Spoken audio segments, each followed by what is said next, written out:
I have been a spokesperson and an advocate for the GLBT community for quite some time. I'm also the associate pastor of Experience Worship Center, which actually meets here in this center at Out Central on Sundays. And both the members of my congregation and myself have a deep longing for a true sense of community in Nashville, not only within the GLBTQI, but also with the straight community. I think that the word community really needs to be what it says.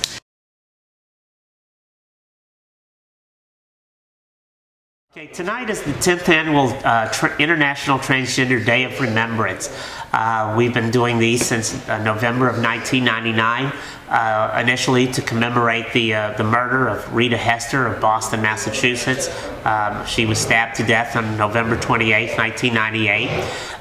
We've expanded these ceremonies all around the world over the past 10 years, and we use them to remember not only Rita, but all people who have been victims of violence and hate crimes because of gender identity or gender expression. Gwen Smith in California got fed up with all the murders and started making a list, and then created a website,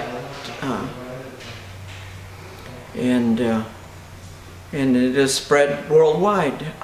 That we, on the same date or this week, folks around the country get together and mourn the transgender that have died in the last year, and those that have died since they've been keeping their list. I've always attended these events to help recognize people who have been passed away through hate crimes, and so I'm here to remember all of them, whether I know them or not. A machine cannot work if all of the parts aren't functioning properly together, and Nashville can't work unless, you know, the community, which is including the GLBT community, isn't working together with it. Every year we do these ceremonies. We certainly hope that people will come out and participate in them. People can also organize them in their local communities. The central website is transgenderdor.org. Of course, we're also fighting for hate crimes legislation in Washington. The federal hate crimes bill will be back in January. We hope to get that passed. Here in Tennessee, we only had 2 yes votes out of our congressional delegation, Jim Cooper and Steve Cohen. TTPAC is going to introduce adding gender identity or expression to Tennessee's current law in the Tennessee General Assembly this January. It's going to be tough to get that through, but we need help, and we hope that people will work on that issue. January 7th, Nikki Baker died on Nolensville Road, and though I didn't know her, somehow that one was really got me. I mean, maybe it was even because I didn't know her. You know, that there's so many of us out there, and we don't all know each other. We all think we're the only ones. And I was just so moved that, you know, I mean, I don't know what she was doing out there. She was probably where she shouldn't have been. But, you know, she was just trying to be herself, no doubt, and somebody killed her for it.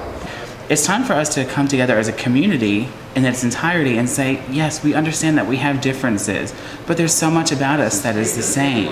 Oh, this is an awesome event. Unfortunately, we have to have these things like this because of hate crimes, but hopefully people will see more of this stuff and realize it's wrong.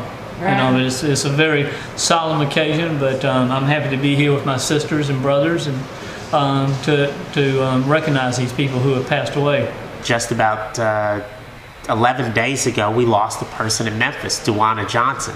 And we've lost quite a few in Tennessee over the last 3 years, mostly in Memphis, but we've had deaths, including that of Nakia Baker right here in Nashville. And so we will take a look at those stories and share them and help people understand the brutality of the violence against transgender people and why we need to step up as a community to put a halt to it. We have to understand that life and liberty in the pursuit of happiness isn't a fairy tale. Every day you have an opportunity to make the world a better place.